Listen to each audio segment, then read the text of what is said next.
is about hemodynamics, followed by the microcirculation. After this, we will have a very short break. Then we will finish the lecture by discussing regulations in the cardiovascular system. Am I still clear so far? Yes, Buddha. Yes, all right. So just interrupt me anytime. Okay, I know that this is hard for you doing this online learning. It's maganda pa rin talaga sa classroom. It's also hard for your professors to be talking in front of the computer with no one in front. I cannot see everybody. So ang point ko lang, the only probably favor or help that I would like to ask from you, if I ask a question, you can just unmute yourselves and answer me with a voice, not through the chat box. Okay? If you have any question, unmute yourselves to interact with Doc. I have a question. Kindly repeat what you said. Okay, it's okay with me. So this is now a summary of the whole cardiovascular system. I hope you realize, and I hope you have already learned, that the heart is really two pumps connected in series. Meaning, what enters the right is the same thing that enters the left. So that is the meaning of a serial connection. So the heart is really two pumps connected in series. The left heart is composed, the left atrium, the left ventricle separated by the mitral valve. You already know this. Contraction of the left ventricle pumps blood into the aorta. The aorta is an artery, and by classification or by definition, an artery is any blood vessel that carries blood away from the heart to the tissues of the body. Let us stop defining artery as something that carries oxygenated blood, because if that will be the definition, somewhere along the way, that definition will become not correct. Okay? Especially when we are talking about the pulmonary artery, it does not carry oxygenated blood. In the fetal circulation, the umbilical artery does not carry an oxygenated blood. So that definition may not be correct all the time. For the definition to be correct all the time, then let us define artery as something that carries blood away from the heart. If that's the definition all throughout, the definition will be correct. So from the aorta, this will now branch into several large arteries, smaller arteries, until the endpoint of this artery, yung pinaka-maliit na tributary ng isang artery is now called an arteriole. Okay? The arteriole, millions of them, drains into billions of capillaries. So you already know, this was already discussed or probably mentioned weeks ago, that the site of exchange is at the level of the capillaries. So that is where the nutrients and the oxygen contained in the plasma leave the capillaries so that it can supply the tissue or the cells. And the waste products of metabolism, carbon dioxide, now go back the venular end of the capillary so that they can be excreted elsewhere. So in the capillary, there are two ends, the arteriolar end and the venular end. Okay, blood from the capillaries then coalesce to form thin-walled venules, which merge into veins. By definition again, a vein is any blood vessel that returns blood from the tissues back into the heart. So any blood vessel that brings back blood into the heart would be referable to a vein. Small veins eventually merge to form large veins called the vena cava. I will not anymore discuss the tributaries or what the structures draining the superior and the inferior vena cava. This will be discussed probably in gross anatomy or even in micro HSV. Just try to always remember that this venous system would drain into the right atrium. So the blood in the right atrium, the pressure in the right atrium always is 0. So let us see what will happen later if the pressure in the right atrium goes up. So normally, the two vena cavas will drain into the right atrium, then of course to the right ventricle separated. The two chambers are separated now by the tricuspid valve, and the blood from the right ventricle now is pumped into the pulmonary artery, the pulmonary circulation where the blood is oxygenated. When the oxygenated blood now enters again the pulmonary vein, the left atrium, the left ventricle, thus completing the circulatory. So it's a closed loop, meaning what enters the right will now be entering the left. Okay, so I hope that is clear. Let us now go back to the aorta. So what I am now saying, or what I will now discuss, is the elasticity of the aorta as well as the arteries. The aorta and the arteries are said to be elastic. And an elastic structure is a structure that distends whenever it receives blood from the heart. And because it is elastic, these blood vessels, the aorta and the arteries, recoil back. So what is the significance of the elasticity? So an elastic structure like the aorta, because they can distend and they can recoil, it makes sure that even if the heart is in diastole, the blood still moves forward. So just try to imagine when the heart pumps in systole, the blood moves forward, but the aorta distends. So when the heart now is in diastole, or when the heart is relaxed, the aorta relaxes also. It recoils back. So that recoil will now favor the moving of blood forward, even if the heart is in diastole. So that is already answering my first question. Does the blood flow momentarily stop when the heart is in diastole? The answer is no. Well, yes, no, depending on the age. Because later you will realize that in old age, as we grow much, much older, the elasticity is lost. Now the arteries become rigid, they become hard because probably of the loss of elastin, and of course the deposition of cholesterol plaques like atherosclerosis. So when the elasticity is lost, this function is also lost. We will discuss that again later. But for purposes of to discuss a normal artery and a normal aorta, please remember that these arteries are very elastic. And that is the function of an elastic structure. They distend whenever they receive the blood and they recoil afterwards. This recoil sends blood forward into the rest of the circulation, even if the heart is in diastole. Okay, so the arteries and the aorta and the large arteries are very elastic structures. But as again we are now tracing the circulatory system from the aorta going back again to the vein. But I am now characterizing each blood vessel. As the aorta or the artery becomes smaller at the level of the arterioles, the elastin component is largely replaced by smooth muscles. So at the level of the arterioles, these smooth muscles now will act as sphincters. Smooth muscles can contract, can dilate. So the control of blood entering the capillary is now the function of the arterioles because of this smooth muscle content of the arterioles. Dr. Valeria, I heard her once lecturing saying that the arterioles are called the resistance vessels because they are the one responsible for the amount of blood entering now the capillary. Okay. Why is that function present in the arterioles? Because of the smooth muscle content of the arterioles.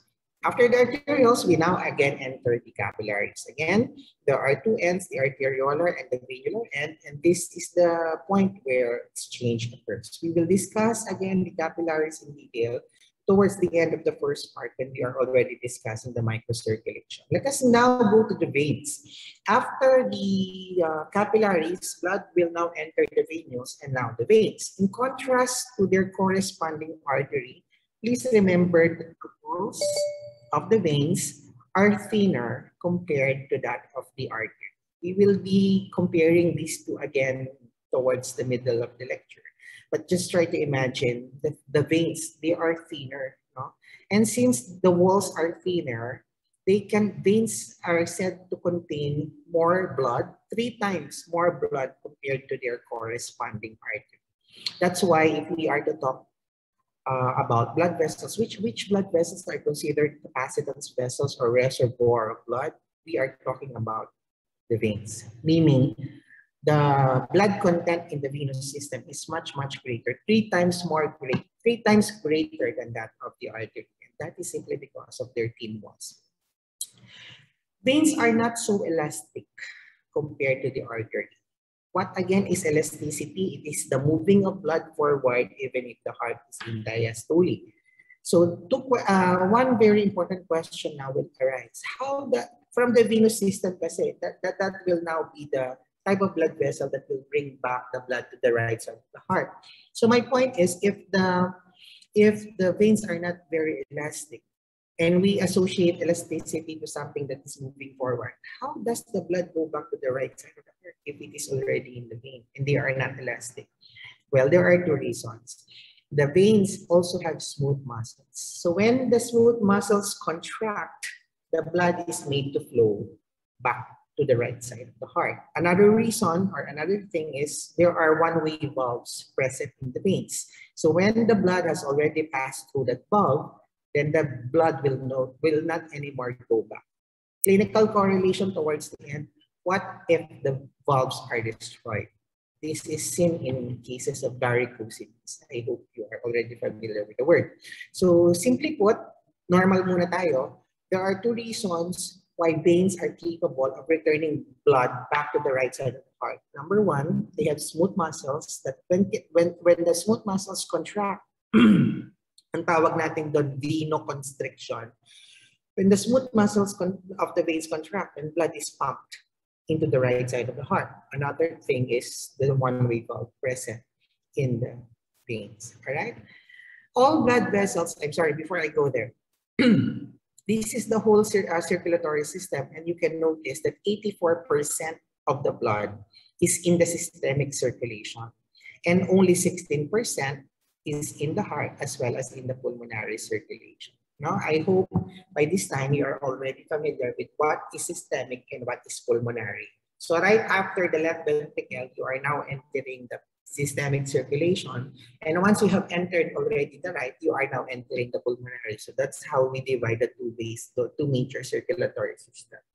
84% is in the systemic, only 16% is in the heart as well as in the pulmonary circulation.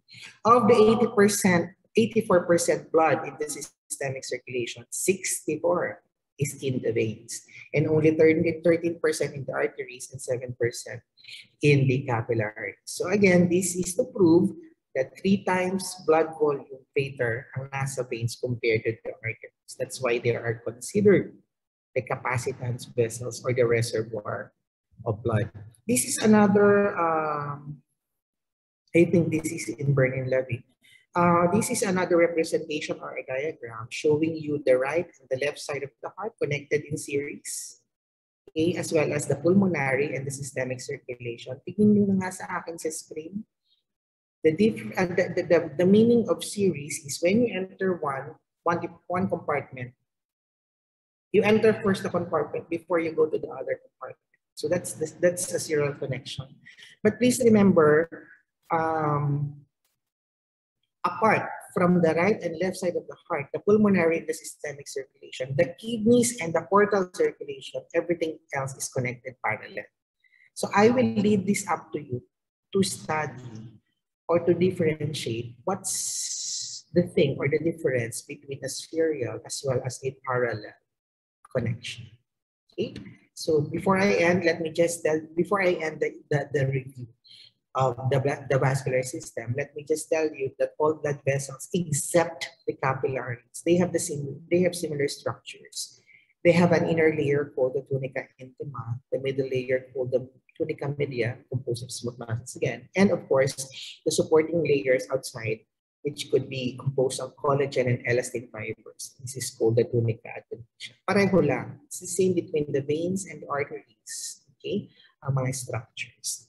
Okay, so let me now summarize again the whole circulatory system. So I hope you are aware that we only have one aorta, 2 vena cava. Since the walls of the veins are much thinner compared to that of the aorta, it is quite obvious common sense that the radius of the veins would be greater than that of the aorta. Okay, and again, they can contain 3 times more blood compared to the aorta. Although the capillaries are considered the smallest blood vessels, by number, the capillaries outnumber the other blood vessels in billions. Ganun sila kadami. Okay, that's why when you put the blood vessels, these capillaries side by side, they can occupy the biggest cross-section. Okay, so they are the smallest blood vessels, but because of their number, their cross-sectional area is considered the biggest. Okay, I mentioned that in all in arteries, the aorta and the big arteries, they are all elastic. But as we go down the smallest tributary of the artery at the level of the arterioles, the elastin is gone. It's mostly smooth muscle. Okay, once again, the role of the arterioles to control the amount of blood entering the capillary. All right, the transmural pressure is highest in the aorta. This is common sense because it's receiving blood directly from the heart, and the velocity or the speed of blood vessel is indirectly proportional to the cross section. We will discuss velocity again. I'm just mentioning the parameters in this table. Velocity is the speed or the distance of blood traveled by the blood. It is indirectly proportional to the aorta as well as the capillary. So comparing the cross-section of the capillary and the aorta, mas malaki sa capillary, maliit sa aorta. Okay? Inversely proportional yung velocity. So ibig sabihin, it means that because the cross-section in the capillary is too big, the velocity there is very slow. Since the cross-section in the aorta is small, and the velocity there will be very, very fast. Significance of this we will discuss later.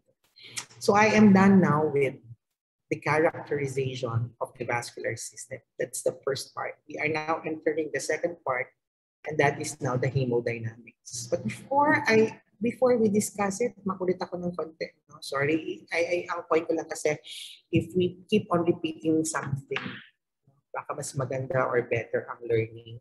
Can someone answer this question? What is again the meaning and significance of elasticity? Any volunteer from section B?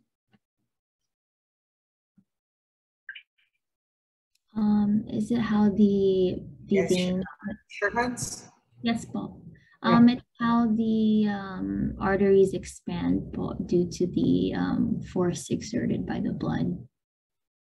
And then, so they expand, they dilate, they distend whenever they receive blood. That happens during systole. Okay? Then, if the structure is elastic, what will happen after distension? It recoils back. Sorry? It recoils back. Very good. So para kasi siyang ano na parang rubber. Tama ba yun? Parang rubber. So when it receives the blood, may pressure kasi yun. The artery distends. Then it recoils. So what's the significance of the recoil?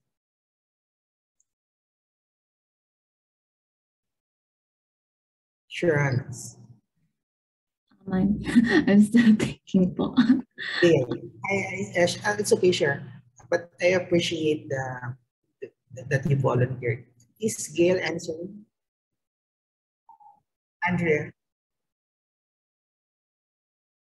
Are you answering, Gail? Yes, correct. So that is that's the correct continuation from the answer of Sharon's. So pag nag-recoil, lumiit yung diameter. O di yung blood, hindi naman yung babalik sa heart, di ba? Yung discuss na yun ni Dr. Valerio, it will not go back to the heart kasi the aortic valve will shut off. So it will always be moving forward. So when the artery, the aorta recoils, the blood moves forward, continuous forward movement, even if the heart is in diastole. Okay, so that's the significance of elasticity. Once it is lost in old age, what will happen? We will discuss later. Can you process everything for a while? 1 minute. I just need to wait.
All right.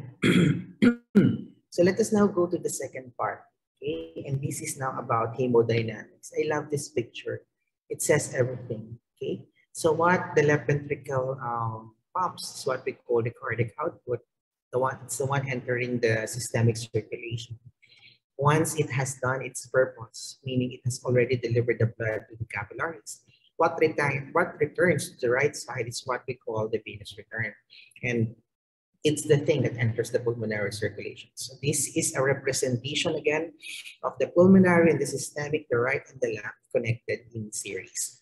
So hemodynamics is the study of the physical variables related to the containment and movement of blood in the cardiovascular system. How does it move? So that's basically what we are discussing in this context. In hemodynamics, let me just differentiate what is blood flow from velocity. Blood flow kasi refers to volume, velocity refers to the distance or speed of the blood. Okay, what's the difference between resistance and conductance? What's the difference between distensibility and compliance? Are they different or are they the same? What does the law of Laplace say? What is venous return? And what is blood pressure? When we are done with hemodynamics, we are down to the last part of the first part, which is the microcirculation. Do not worry, the second part after a short break, the regulation is quite simple. Okay, so let us now discuss the hemodynamic principles. Are you still with me? 30 minutes pa lang tayo, ah. Yes po. Yes po. Yes po. So much for answering. So blood flow refers to simply the blood volume. Okay, it is the quantity or the volume of blood passing through a specific point in the circulatory system per minute. So if we are to look at this definition, clearly the blood flow refers to the cardiac output. And the normal cardiac output is at least 5,000 ml per minute. So the overall blood flow in the circulation is said to be 5 liters per minute. And this is termed the bucket cardiac output because this is the amount of blood pumped into the aorta, that's the certain point, by the heart each minute. Di ba ang cardiac output, ang definition is stroke volume times the heart rate in minute. So when we talk about the blood flow or the volume of blood, we are actually talking about the cardiac output. Okay?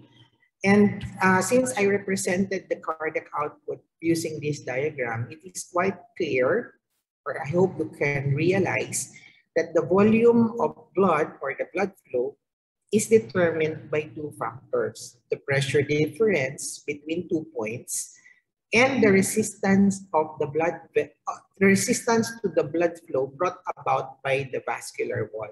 Tingin sa akin, when the blood is flowing inside the blood vessel, the blood contacts the vessel wall.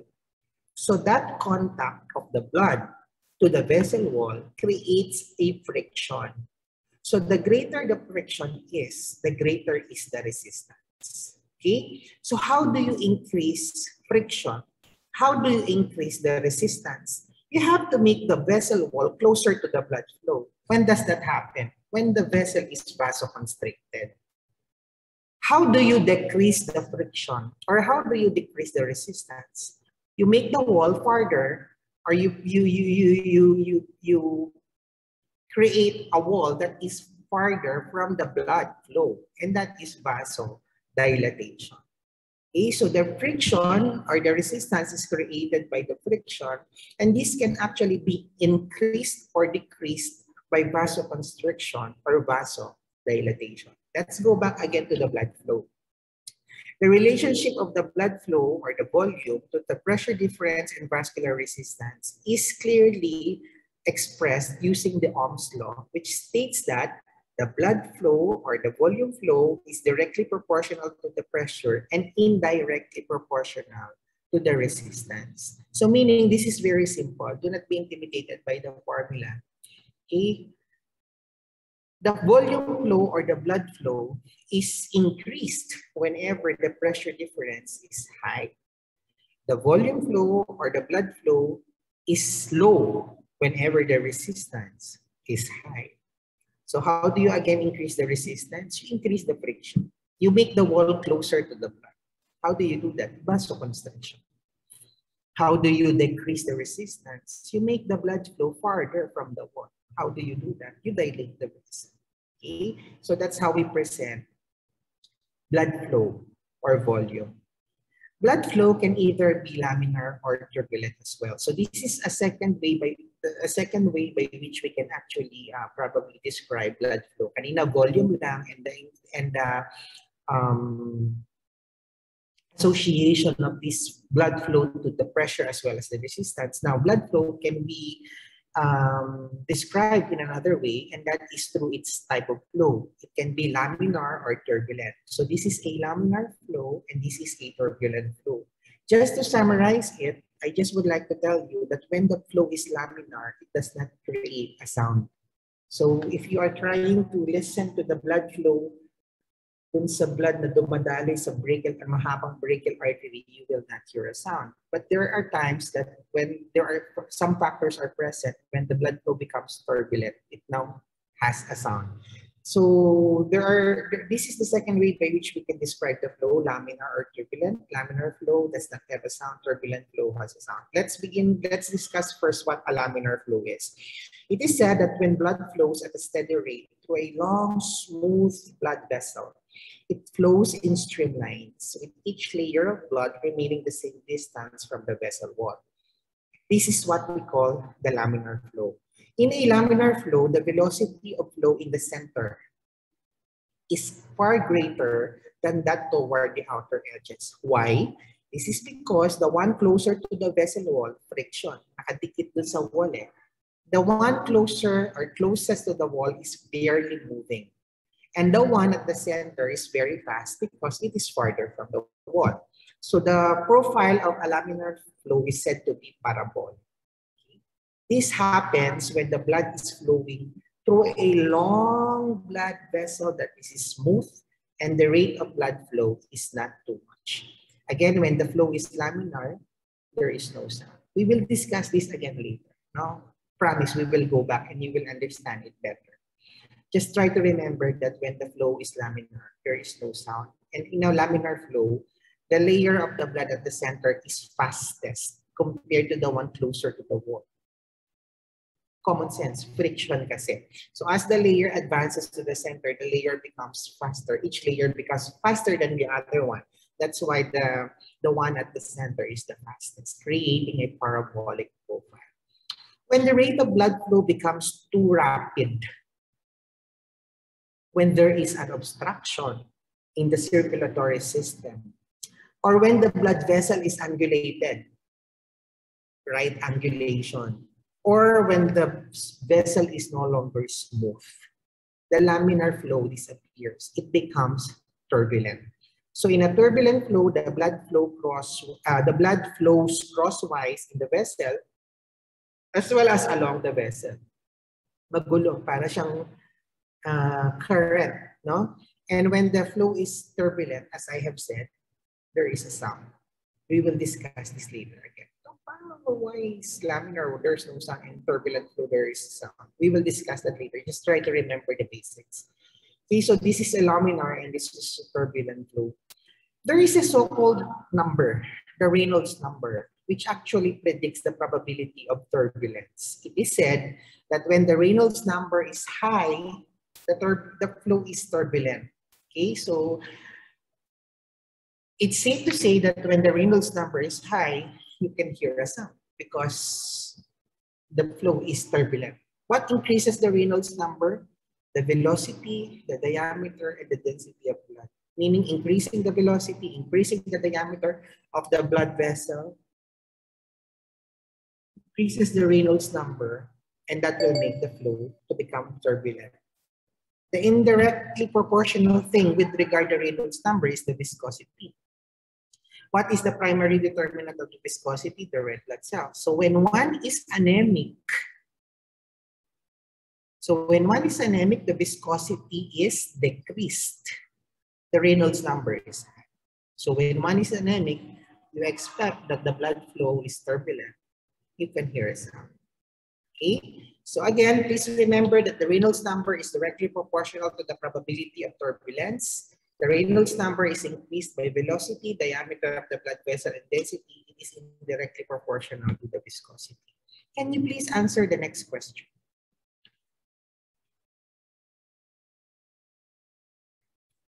O sige, dito, pwede nang wala, kung ayaw nyo magsalita, you can now type your answer in the chat box.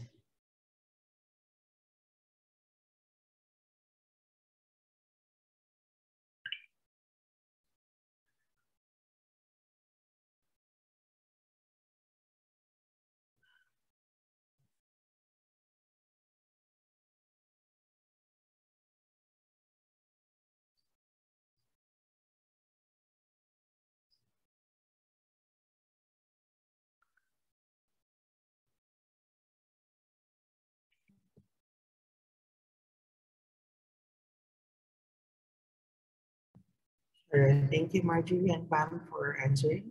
So a 45-year-old male sought consult because of pallor and easy fatigability. So those are signs of anemia. Okay, and the hemoglobin is quite low. So from our lecture in blood, so this is anemic. And it says that the echo or the ultrasound of the heart revealed no abnormal heart valves. So there's no point na magkakaroon siya ng murmur because of an obstruction. So what is probably the cause of the abnormal heart sound in this patient? So probably it's anemia. Because when one is anemic, the viscosity of the blood is decreased. When the viscosity is decreased, the Reynolds number goes up, and that will make the flow to become turbulent. Okay, when the flow is turbulent, it has a sound. Is turbulent flow always abnormal or always pathologic? The answer is no. There are several areas in the circulatory system wherein the Reynolds number is normally high. Number one, the proximal portion of the aorta. So what is the reason? It is receiving blood directly from the left ventricle. So what's the velocity in this area? Very high. So if you are to listen in the using the stethoscope, if you are a seasoned cardiologist whose ear is very, very sensitive to sound, you can probably hear a sound at this portion of the aorta. No? Is it abnormal? No, it is normally turbulent there because of the increased velocity. Increased velocity, increased Reynolds number, flow is turbulent. Along the carotids, because of its angulation, because of the angulation of the blood vessel, the flow is turbulent. Okay, of course, pathologically, whenever there is obstruction in the heart, like in the SGD for the heart, wherein there is mitral stenosis, that creates a turbulent flow. That's why there is a murmur. Okay, and of course, in blood vessels where the smoothness is gone because of atherosclerosis. Okay, so Reynolds number is increased in areas exemplified. So that's blood flow. So blood flow is volume. It is directly proportional to the pressure gradient. Increasing the pressure difference between 2 points increases the blood flow. It is indirectly proportional to the resistance. Vasoconstriction decreases blood flow. There is another way by which we can describe blood flow, laminar and turbulent. Laminar, no sound, turbulent flow with the sound. We will discuss the flow again later. Let us now go to the other side, and this is now velocity. If blood flow is about volume, velocity is the distance traveled by the blood. Okay, that's the speed. So what I would like to emphasize here is this. Velocity is indirectly proportional, as I have mentioned, to the cross-section. So with regard cross-section and velocity, let us just try to differentiate the aorta from the capillary. But just for picture representation, I had one student before who approached me pre-pandemic. Doc, I cannot understand what a cross-section is, even if you have already described the capillaries placed side by side. And that will now probably describe the cross-section. I have no picture with regard to what a cross-section is. So I downloaded these pictures. So showing you two areas from bottom going to the top. So it is quite obvious that this has a higher or bigger cross-section compared to this one. Okay, so the higher the cross-section, the slower the velocities. The lesser the cross-section, the faster would be the velocity. Okay, so with regard to velocity, let us compare the capillaries in the aorta, and you can see in this diagram that as the velocity increases, as the cross-section, where am I? As the cross-section increases for the capillary, the velocity is lowest. The cross-section for the aorta is smallest, the velocity is fastest. This should happen, listen to me. At the level of the capillary, that is where exchange occurs. At the level of the capillary, you need enough time for the nutrients and oxygen to be distributed to the cells and for waste products to go back so that it can be excreted elsewhere. What will happen if the velocity in the capillary is too fast? When the blood enters the arterial, how can effective exchange occur? So the velocity in the capillary should be very, very slow. And that is made possible because the capillaries give us the highest cross-sectional area. At the level of the aorta, nothing happens. It is just a conduit between the left ventricle and the capillary. So the speed there should be very fast. And that happens because the cross-section in the aorta is very small. Okay? So please remember the velocity is indirectly proportional to the cross-section. And we are done. Let us now go to resistance and conductance. Okay, I am going back to the Ohm's law because that's the first time. It's there where we find for the first time resistance. Okay, so resistance is brought about again by the friction created by the blood vessel wall against the blood flow. And we cannot directly probably measure resistance. But by looking at this formula, resistance, pressure over blood flow, we can probably deduce the value of resistance. Okay, and the value or the unit is called the peripheral resistance unit. So whenever we talk about resistance, what do you imagine? Friction. Okay, the friction created by the wall against the blood flow. Okay, here I just would like to differentiate the resistance between the systemic and the pulmonary circulation. Eyes on the screen. The blood pressure in the systemic circulation is normally 120/80. While the blood pressure in the pulmonary circulation, although we don't do this physically, no, we cannot measure the pulmonary pressure by just doing the usual, using the BP app. But normally the blood pressure in the pulmonary circulation is 25. Very, very small. And the mean arterial pressure in the systemic is around 100, while for the pulmonary is about 15. Look at me. The definition of blood pressure is cardiac output times total peripheral resistance. What is my point? The cardiac output in both the systemic and the pulmonary circulation is the same. What enters the left is the same volume entering the right. It's 5,000 ml per minute. So looking at the formula, BP is equal to cardiac output times peripheral resistance, and the cardiac output is the same in both compartments. What do you think is different between the two?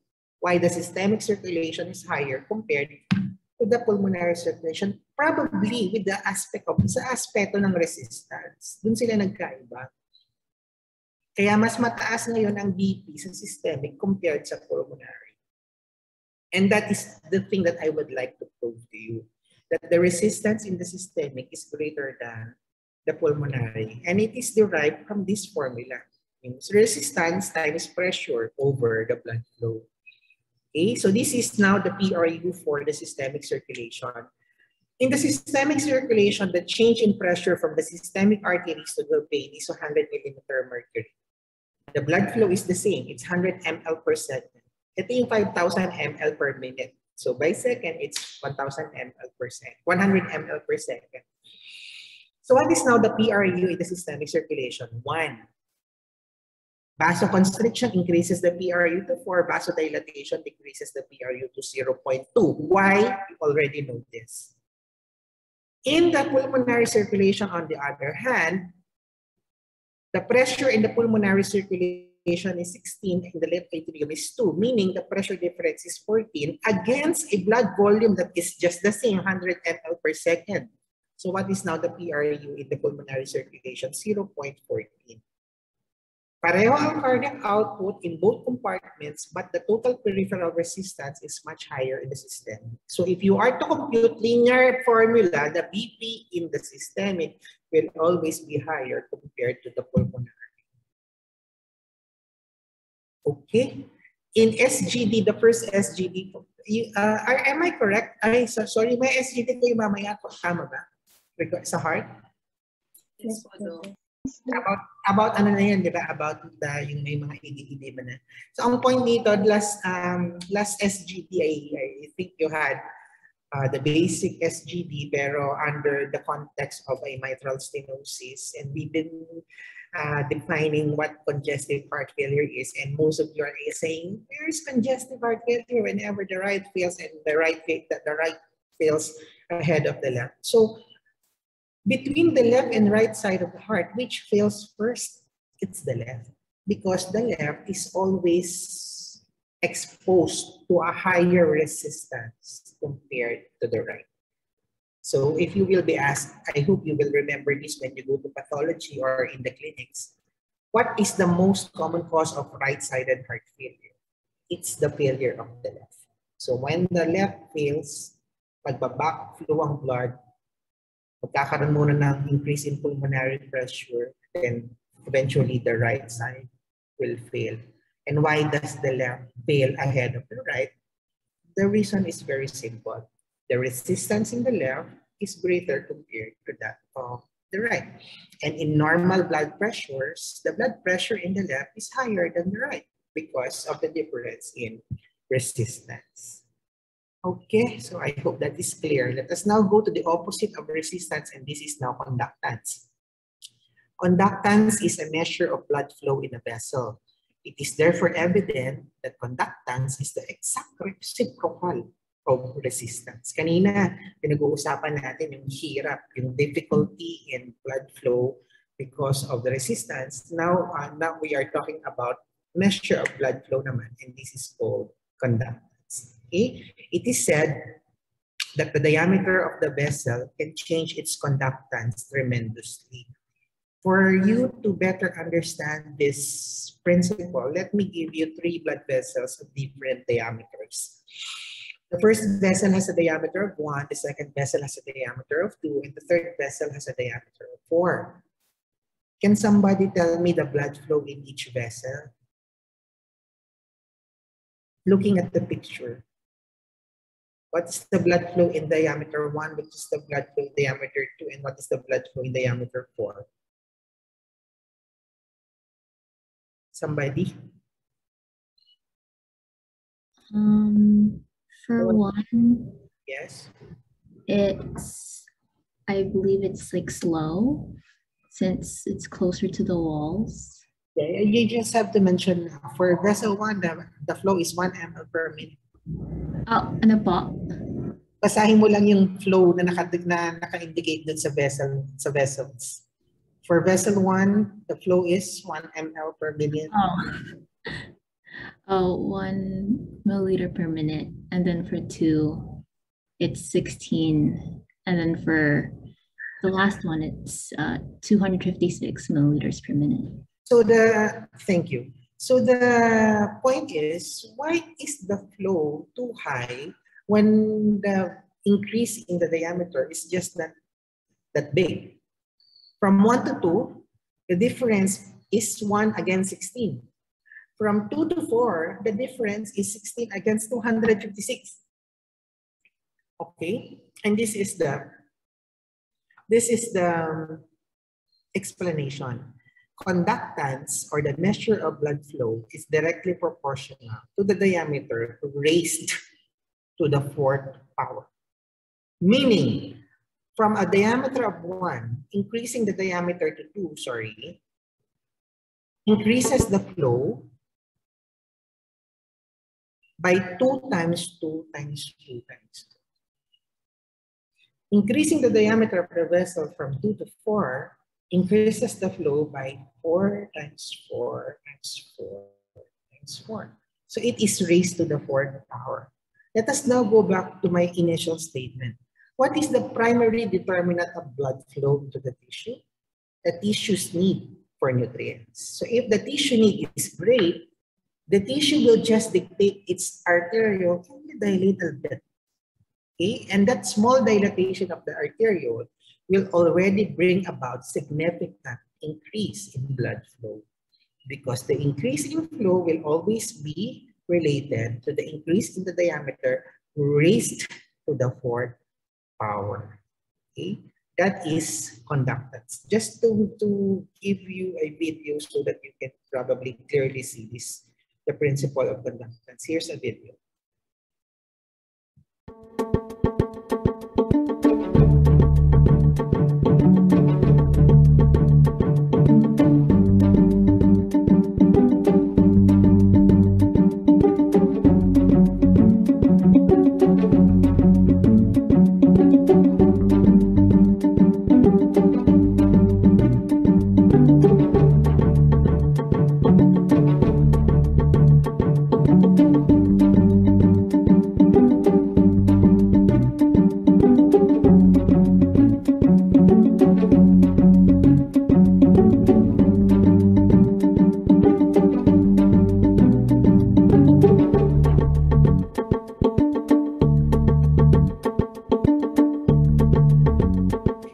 Relationship of conductance to the vessel diameter is clearly illustrated naman in the Poiseuille's law, which states that the flow is directly proportional to the radius that is raised to the fourth power.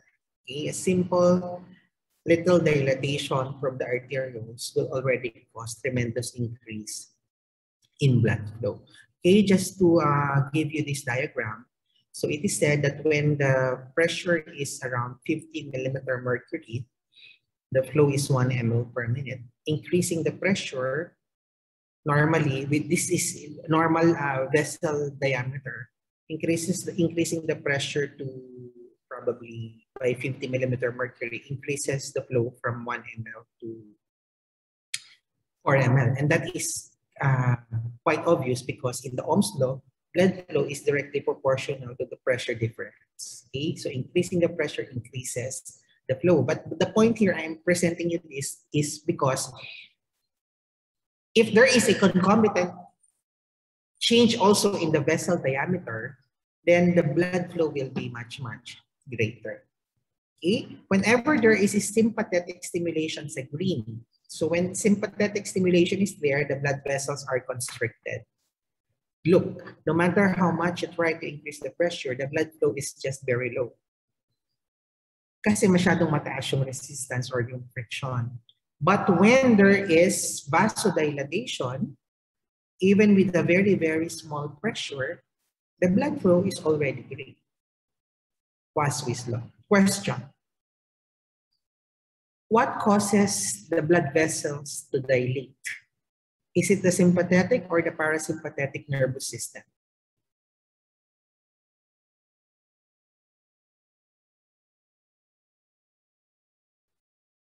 Parasympathetic.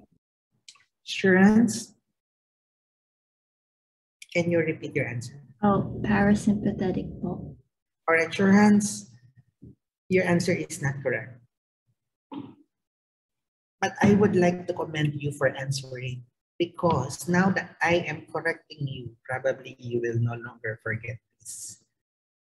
There is no parasympathetic supply to the blood vessels. The parasympathetic supply terminates or ends at the level of the heart. So what causes vasodilatation? It is the absence of sympathetic stimulation. So when there is sympathetic firing, the blood vessels constrict, whether you are in the arterial or in the venous side. But if there is none, the blood vessels would normally dilate. So absence of sympathetic stimulation causes vasodilatation, and vasodilatation increases the blood flow even if the pressure is little, because that's what conductance is all about. Okay? Sympathetic margin. Okay, absence of sympathetic stimulation. Trans, is that clear? There is no parasympathetic. Yes po. Vasodilatation is caused by the absence of sympathetic stimulation. Okay, so we are done with resistance and conductance. I hope you are still okay. We are now going to the the next two terms, desensibility and compliance. So are these terms the same? Are they different? So for better, again, imagination, I am a person who learns by imagining things. So I'd like to share probably to you that habit. Baka makatulong. So I have to say that all blood vessels, whether they are the arteries or the veins, they are all distensible and they are all compliant. But what is more distensible? What is more compliant between the two? And is distensibility the same with compliance? So we will discuss it in the following slide. So let's try to probably illustrate the arteries as the rubber hose and the vein as the condom. Okay, so which do you think is more distensible? Distensibility compliance means a blood vessel that will just try to receive that volume if you put volume there. So which is more distensible and which between the two is more compliant, the rubber hose or the condom? So probably the condom. Yesterday, no, 2 days ago, yung Monday, section A, sabi nila, Doc, it's better to compare a basketball and a balloon. Okay? So the basketball is the artery and the balloon is the vein. So if you are to put air or water inside, which do you think will contain more water? I did the balloon because the thinner walls of the balloon would make it more compliant and more distensible compared to the basketball. So the meaning of distensibility is the capability of the blood vessel to increase its volume whenever you increase the pressure. So if, for example, if you are to increase the pressure by 1 millimeter mercury and the blood vessel was able to increase its volume by another 1 ml from an original of 10 ml, then the distensibility of that blood vessel is said to be 10%. But simply put, between the two, although arteries are considered stronger with thicker walls compared to the vein, please remember that the veins or the vein is 8 times more distensible than the artery because of obvious reasons. Okay, so that is distensibility. It is different from compliance because compliance, although the definition is parang similar, compliance is actually a formula, distensibility times volume. So in the compliance, the distensibility is in that formula, including pa yung volume. And it is said that the veins are 24 times more compliant than artery. Kaya nga sila tinawag na capacitance vessels or reservoir of blood. What's the formula? Veins can contain 3 times more blood volume than the corresponding artery, and they are 8 times more distensible than the artery. That's why they are 24 times more compliant. They can contain more blood compared to a corresponding artery. Okay? So that's the difference between distensibility and compliance. As I have said before we discussed this topic, all blood vessels are distensible and compliant. Even arteries are distensible and they are also compliant. And what happens when the elasticity of that artery or the aorta is lost, which is true in old age? Cell phones, laptops, even if they are of the high end, there will come a time that this will be defective na kasi naluluma, diba, nasisira.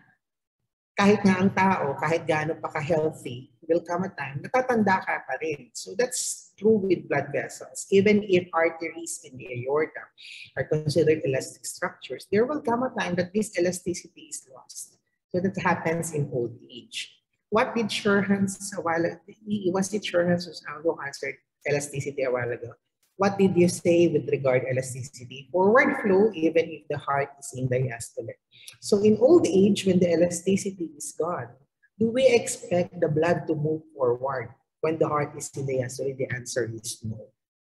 Okay, so the blood flow momentarily stops when the heart is in diastole. When the distensibility or the compliance or the elasticity of the artery is already lost. Okay, this happens in old age. If you are in your home and you are not leaving your home, ang point ko dito, hindi kayo lumalabas, kasama nyo lang yung grandparents nyo sa bahay. Look at their feet. There is already bluish discoloration.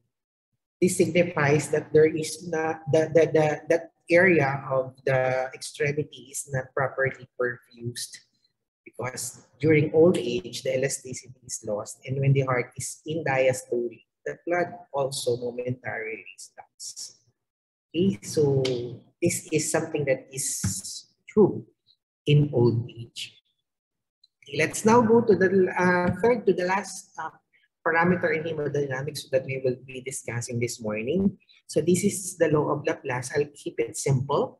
It is said that any pressure within an artery or a vein exerts a force on the vessel wall that would tend to rip the folds apart, if not for an opposing force supplied by the muscle and the connective tissue of the vessel wall. This force opposing the pressure within the vessel is what we call the tension. And tension, according to the law of Laplace, is equal to the pressure and the radius of the blood vessel. Okay? So what is my point? Since the pressure in the capillary is very low and the radius of the capillary is also very small, the tension in the capillary is also low. And that explains why tiny thin-walled capillaries can withstand surprisingly large pressures because of their tiny radius and tiny or very little pressure. Kaya daw hindi nagra-rupture. No matter how small the capillaries are, no matter how fragile the capillaries are, it's just a single layer of endothelial cells. Why do they not rupture easily? Because of the very, very little tension, as defined by Laplace. No? Small pressure, small radius, little tension. Okay, that's all about the law of Laplace. Let's now go to venous return, and we will stay for a while in this topic because I want all of you to understand what venous return is and the factors that could probably affect the venous return. Are you still okay? Yes po. Yes po. Mabuti naman. Ako ba, hindi nyo ako tatanong kung okay pa ako. Hindi, joke lang. Okay lang naman ako. Pero nahihilo na ako ng konti. Alright, so venous return. Everything is good. No question with regard to initial topics. So let's now go to the venous return. So venous return, sa pinakasimpleng point na ma-discuss ko siya, is the volume of blood that goes back the right atrium per minute.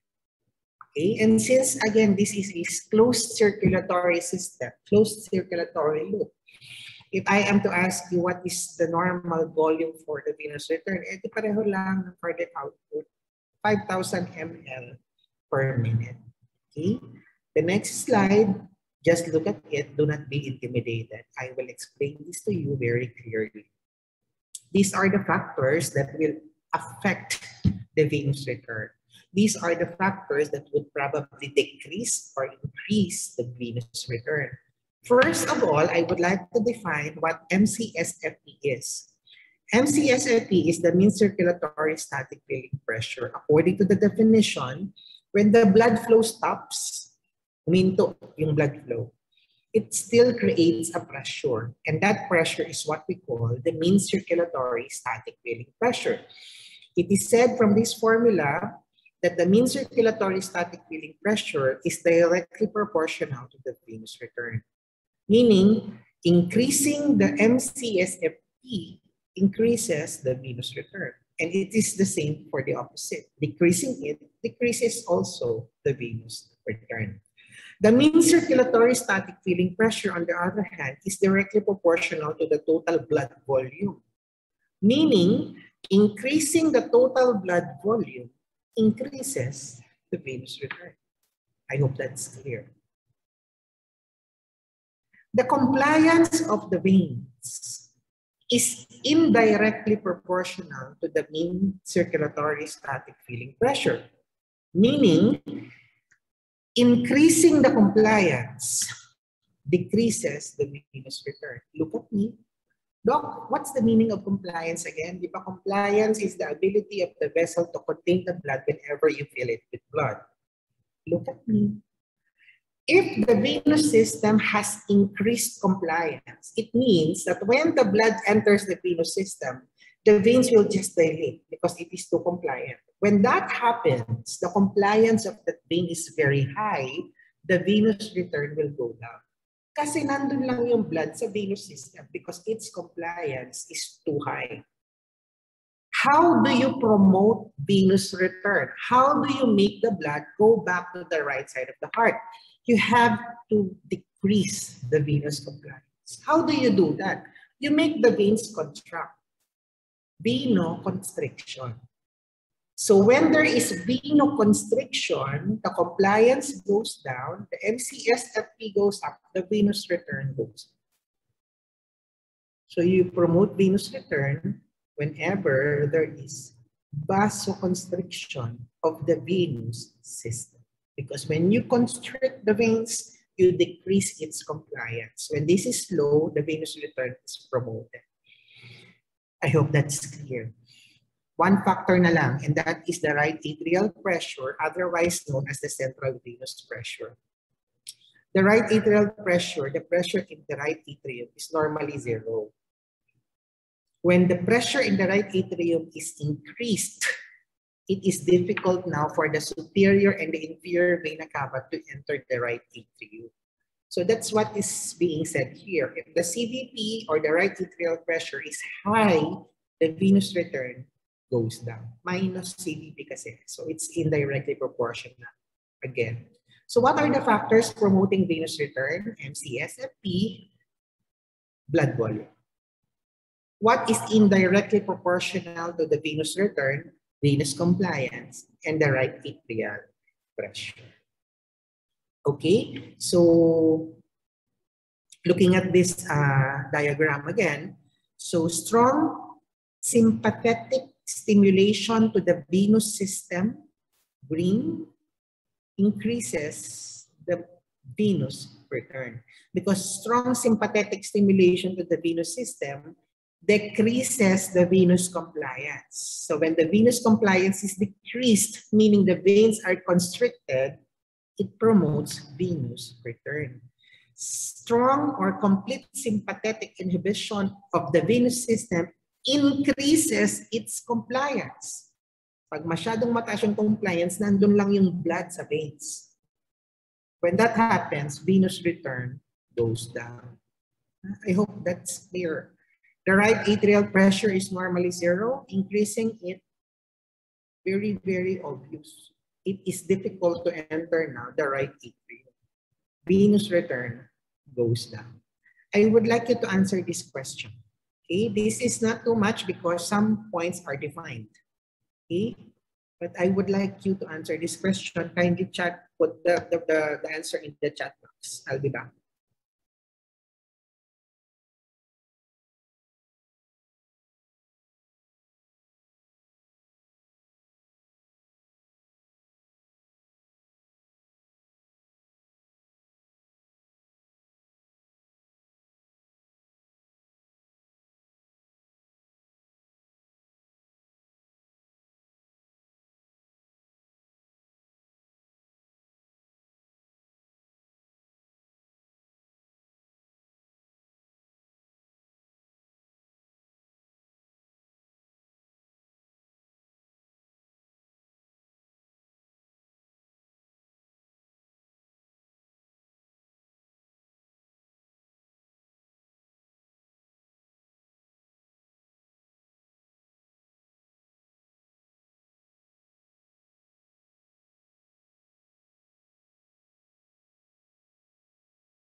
Okay, who would like to answer?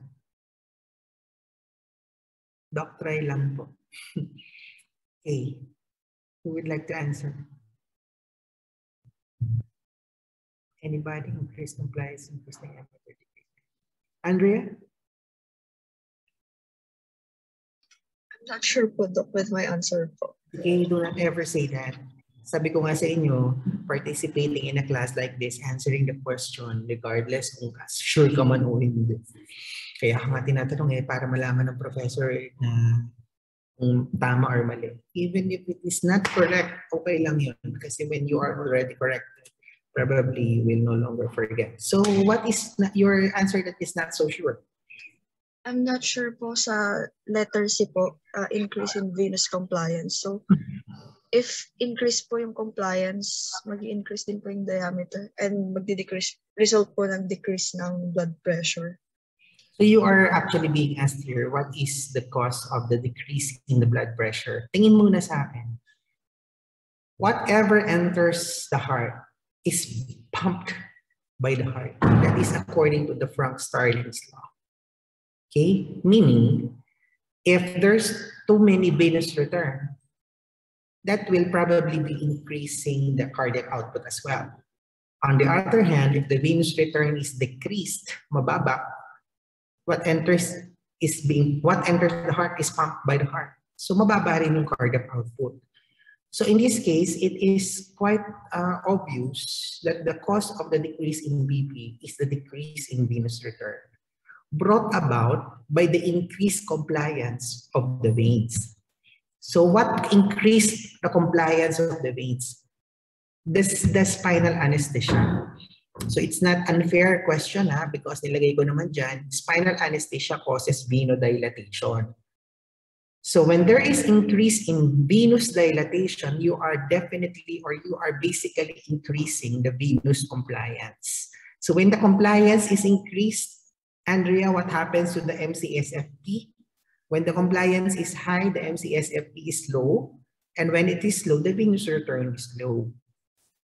So ang answer dito, most of yung iba tamang sagot, B and C, letter E. Okay?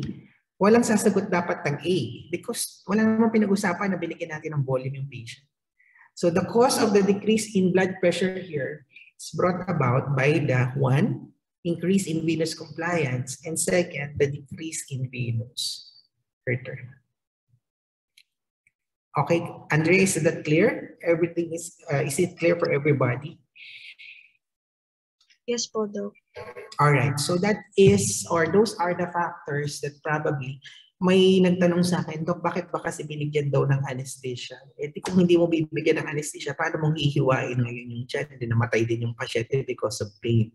So you need the anesthesia so that it will be painless for the patient. The thing is, when you give anesthesia like this one, it increases the venous compliance. So when that happens, there is a probability that the blood pressure of the patient would actually decrease. But normally, in reality, in the operating room, this does not happen because whenever an anesthesiologist is to give a spinal anesthesia, they will first hydrate the patient using an intravenous fluid. So what is that? That is addressing the other part of the formula. You are increasing the total blood volume. Because if you give the patient 1 or 2 liters of IV fluid before you insert that anesthesia, the increase in total blood volume probably would compensate to the increased venous compliance that would be created by the anesthesia. What is the endpoint? Normal BP. The anesthesia would try to decrease the venous return, but the total blood volume would maintain the normal venous return. So normally, whenever we have a patient for operation to be given anesthesia, we do not expect the blood pressure to go down because the anesthesiologists are aware of the following effects. Now, they hydrate giving fluid so that it can maintain the venous return. Okay, I hope that's clear. I am trying to structure the information that I am giving you to clinical context so that you can actually understand better the principle. Kasi kung hindi, baka lang magkaroon parang abstract. I hope it is clearer when we correlate things like this, what we see in real life. Okay, let us now go to the blood pressure. After this topic, we will now discuss the microcirculation, and after the microcirculation, we'll have a very quick break.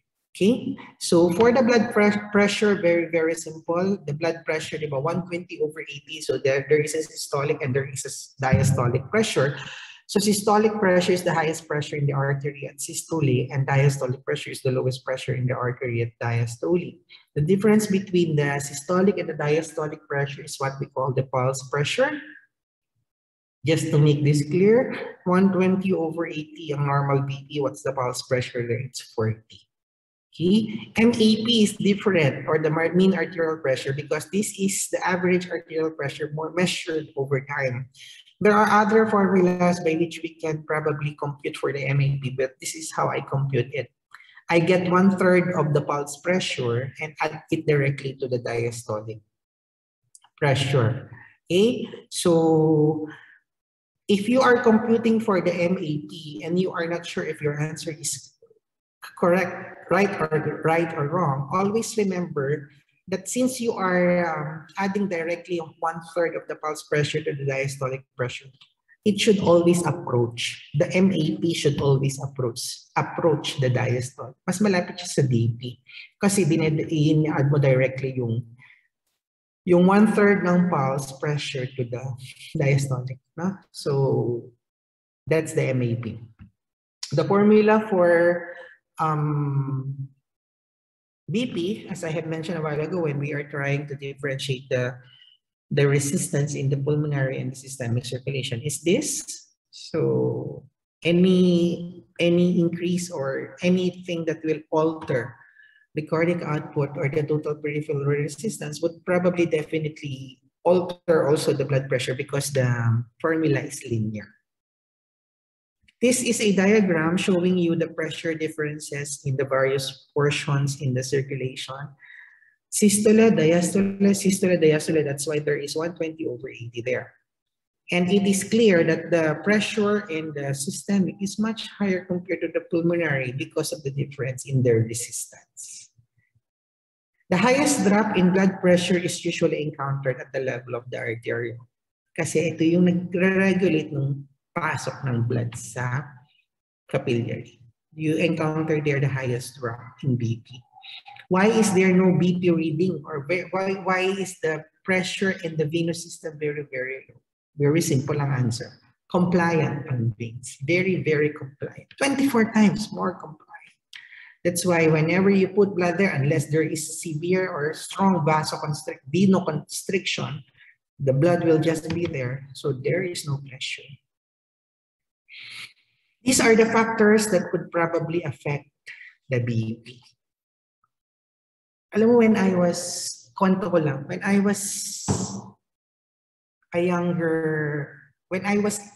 in my younger years as a teacher,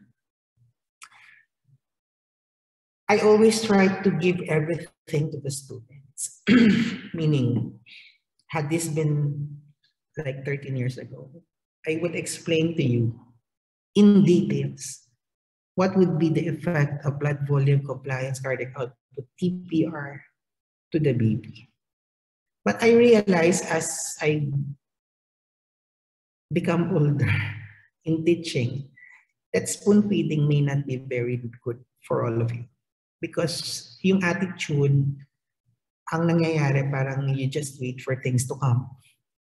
And that is not always correct in real life, because wala kayo laging kasamang professor. Pag mag-isa na lang kayo. So ang point ko, siguro as early as now, you should already know or learn how to become an adult learner. Meaning, you are given here the factors that affect the BP. Study on your own how can blood volume, compliance, cardiac output, total peripheral resistance affect the blood pressure. No, hindi naman kayo elementary and high school students na elementary nga minsan pinahayaang mag-isa, di ba? So please try to learn or try to probably study how can these factors I am presenting to you now can affect the BP? If the compliance of the aorta is decreased, what will happen to the BP? Ano ibig sabihin ng compliance decreased? Nawala na yung elasticity. Kung hindi na siya elastic, hindi na siya distensible. If the artery is not distensible, how can that affect the blood pressure of the patient? Increasing the blood volume, the cardiac output, the total peripheral resistance, how can that affect the BP? Okay, kindly try to start. Let us now go to the last part, the last part of the first part. The most purposeful function of the circulation occurs in the microcirculation because this is where the site of exchange occurs. As I have mentioned a while ago, the heart pumps so that it can pump the blood into the level of the capillary. Anything else in between are just series of tubes that will conduct the blood from the heart to the tissue. So the most purposeful is occurring at the level of the microcirculation. Again, as I have mentioned, the capillaries have two ends, the arteriolar end and the venular end. Okay, so it also contains the lymphatic system, which we will discuss later.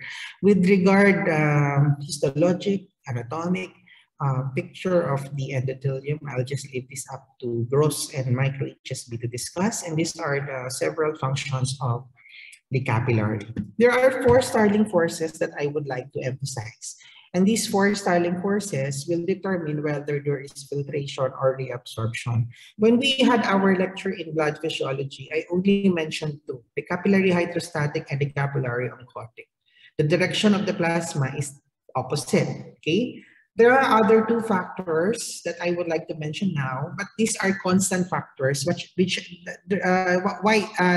reason why I did not mention it is the topic of blood. The interstitial and the interstitial hydrostatic and the interstitial oncotic pressures. Pareho lang. Simply put, 3 pressures would favor filtration, and the only thing that will favor reabsorption is the plasma colloid oncotic pressure. Okay, kasi normally, the interstitial hydrostatic pressure is negative. If it is negative, it favors filtration. It's a suction.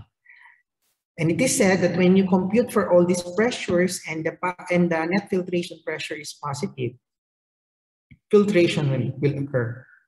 If it is negative, then reabsorption will occur. Okay, there's no problem here because it is a fact of life that in the arterial end, filtration occurs, and in the arteriolar end, reabsorption occurs. And this is based on several values that I would like now to show to you. Okay, so this is an emphasis with regard to 4 Starling forces. 3 forces favor filtration, 1 force favors reabsorption. So the 3 forces tending to move the fluid outward are the following, and these are their values. What force tends to retain or move the fluid inward? Oncotic pressure lang yun inside the capillary, 28. 41 minus 28, the net filtration pressure is 13, positive. So you expect filtration to occur at the end of the capillary. On the other hand, at the level of the venular end ng capillary, bakit reabsorption ang nangyayari? It's simply because the oncotic pressure is 21, the hydrostatic pressure is, the oncotic pressure is 28, it is just the same, 28, but the capillary and the other 3 forces will just be 21. 21 minus 28, it should be -7. The way it is presented in Guyton is, I would like to say it's not correct because it has to be negative. Just try to make the sequence different. So it's 21 minus 28. So the net filtration pressure at the venular end is -7. Therefore, the absorption occurs at that area. If we are to average all the forces, there is always a 0.3 positive net filtration pressure that probably would be left in the interstitial space. Common sense will tell you that if the 0.3, no matter how small the value is, will accumulate, that will still lead to edema. Kasi naiwan siya dun, di ba? Filtration positive. But this does not always happen. This does not occur if the lymphatic system is normal, because the lymph will always drain what is remaining in the interstitial space. So it will not accumulate. Okay, so this is always drained by a normal lymphatic system. Okay, just to emphasize the pressures, let's listen to this video again to emphasize filtration and reabsorption. At the arterial end of the capillary, the net filtration pressure is equal to the net hydrostatic pressure minus the net osmotic pressure. The net filtration pressure is 13 millimeters of mercury. This causes fluid to move from the capillary into the interstitial fluid. At the venous end of the capillary, the net filtration pressure is equal to the net hydrostatic pressure minus the net osmotic pressure. The net filtration pressure is minus 7 millimeters of mercury. This causes fluid to move from the interstitial fluid into the capillary. Approximately 9/10 of the fluid that leaves the capillary at its arterial end re-enters the capillary at the venous end. About 1/10 of the fluid passes into the lymphatic capillaries and returns to the bloodstream via the lymphatic system.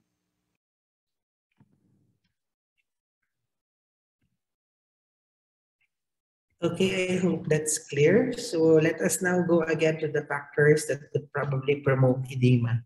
So what causes edema? So anything that will probably increase the capillary hydrostatic pressure, anything that will decrease the capillary oncotic pressure, and anything that could probably increase the interstitial oncotic pressure. So these are the things that could increase the capillary hydrostatic pressure.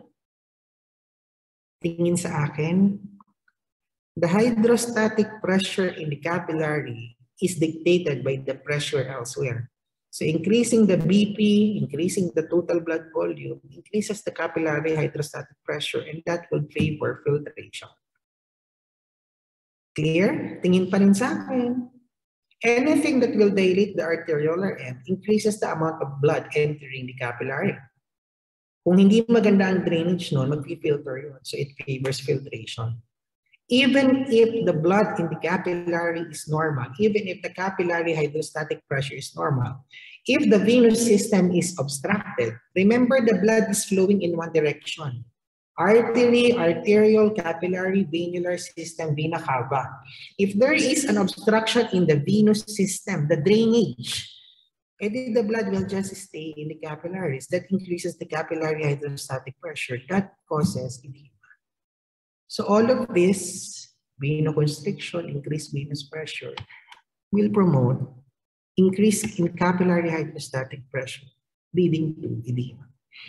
Even if the blood pressure is normal, if the oncotic pressure in the capillary is low, lalabas at lalabas yung fluid sa interstitial space because nothing is holding on to the fluid. How do you decrease the oncotic pressure in the capillary? Sirain mo yung liver. Any liver disease where proteins are produced. Any kidney diseases which allow the protein to be excreted in the urine decreases the amount of oncotic pressure. That can lead to edema. Normally, the proteins are inside the blood vessels because protein molecules are big. They cannot leave the capillary. But when the capillary is destroyed, one example is burn patients, burn. That can destroy the capillaries and that can allow the proteins to go out into the interstitial space. Where the solutes are, proteins, water follow. Kaya nagkakaroon ng edema pag burn patients. Increase oncotic pressure in the interstitial space. Increase capillary permeability. Okay, all of this will lead to edema. One last thing before we end the first part. A man who is standing still due to gravity will generate a 90 millimeter pressure in the veins of his foot. If this pressure will not change, the venous pressure exceeds that of the capillaries and that can result to edema of the foot simply because it is harder for the blood in the capillary to drain into the venous system kasi masyadong mataas. Okay, going back,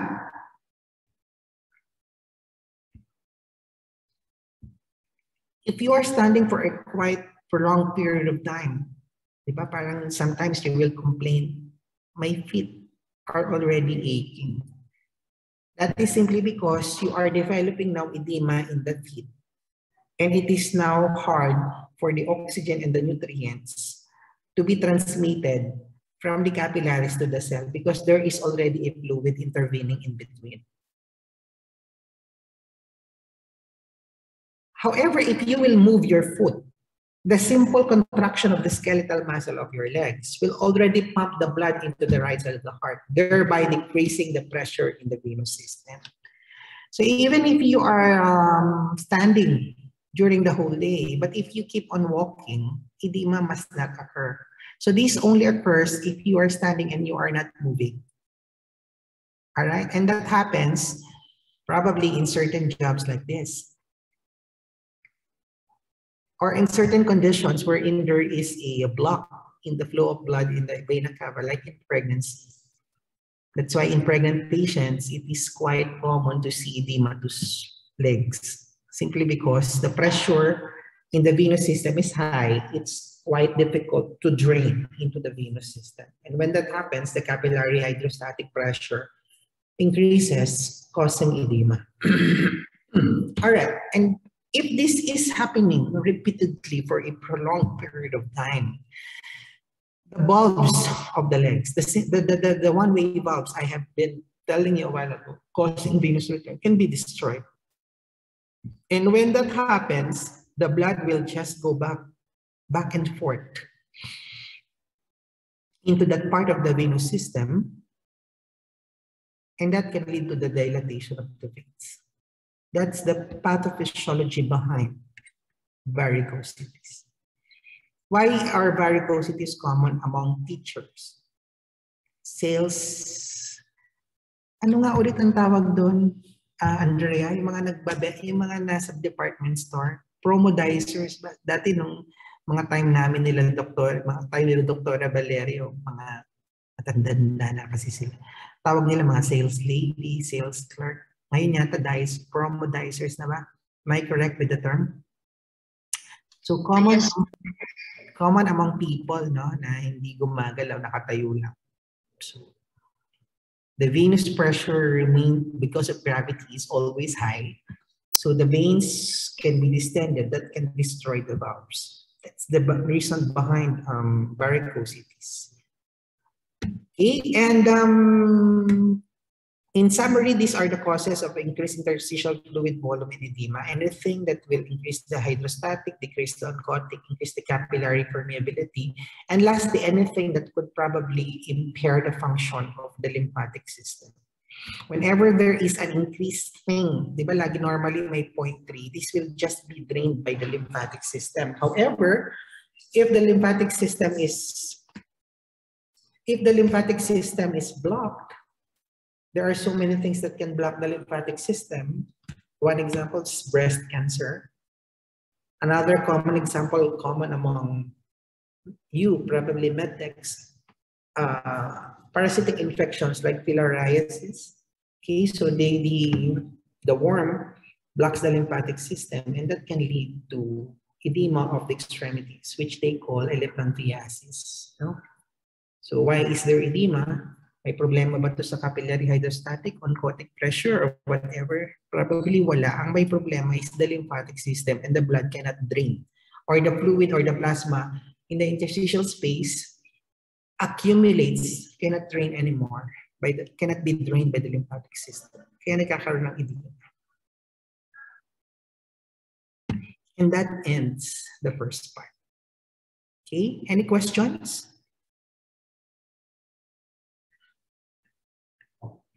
If there are no questions, we'll have probably a 5-minute break. Okay. And